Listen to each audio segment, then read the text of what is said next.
One of Serenity's problems is at night when her guardians want her to go out and potty, she just basically will go out the door and stare at them saying, "You're not coming down? I'm not going down either. I'm just going to stay here." Now, she doesn't potty on the deck.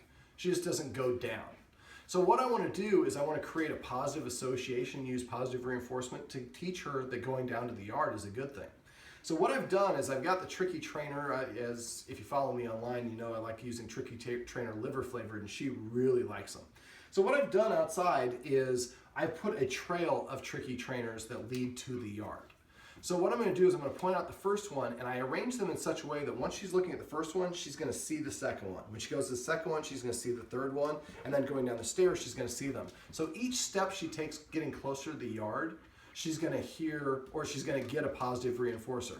Now, this would be a little bit early. I'm going to start saying the command word now. I probably normally wouldn't do this until we've done this 4 or 5 times. The command word the guardians have selected is yard. So I'm going to say yard every time she touches it with the lips. What I would do the first time I would do this, first couple times, is I would just leave the treats out there, and I wouldn't say yard until she got to the last treat. After she's done 2 or 3 of them, then I would probably say yard each time she gets a treat. Now at first there's probably about a dozen treats there leading to the steps and down to the yard. Eventually we're going to make increase the distance between placing down these treats, so she has to go a little bit further each time before she gets the reward. To the point where eventually, when she goes outside, she doesn't get the first one, she goes the first step, and then she sees maybe 2 or 3 in the middle step, and then 1 at the bottom step. And you can vary, you don't always have to do 1, 1, 1. We call it a jackpot when at the end there's a bunch of the reward, the item, in this case the reward.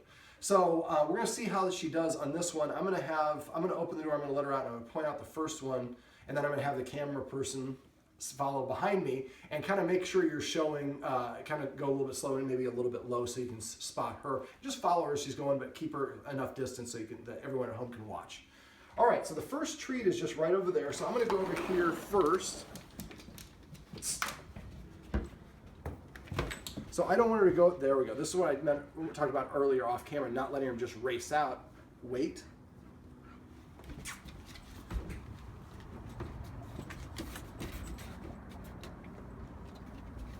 Come over here, there we go. Which is the last one I want to say before Yard. Now, there we go. I think it's a leaf. Oh. One thing I didn't do this time is I just wanted her to get used to doing it, but eventually she's going to get them not until she gets to the bottom. Now, first we want to do it every couple feet so that she sees the next one, the first couple times especially. We shouldn't have the treats further than about 1 foot apart. And do this only during the day when she can see them. Eventually her nose is going to happen. I'm guessing after about 3 or 4 times, she's going to go right to the line that we put the treats in. So put the treats in the same line each time. But after we do it, when we get to the point where there's only maybe 2 or 3 treats up on the top level, then I'm going to go every other step, every 3rd step, every 4th step.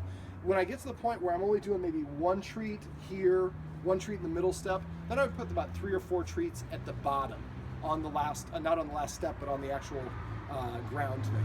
Now we have a concrete deal at the end so she can see them. If you are doing this at home and you have a yard down there, you might want to start out by putting like a little paper towel or a white blanket or something so the dog can see them initially.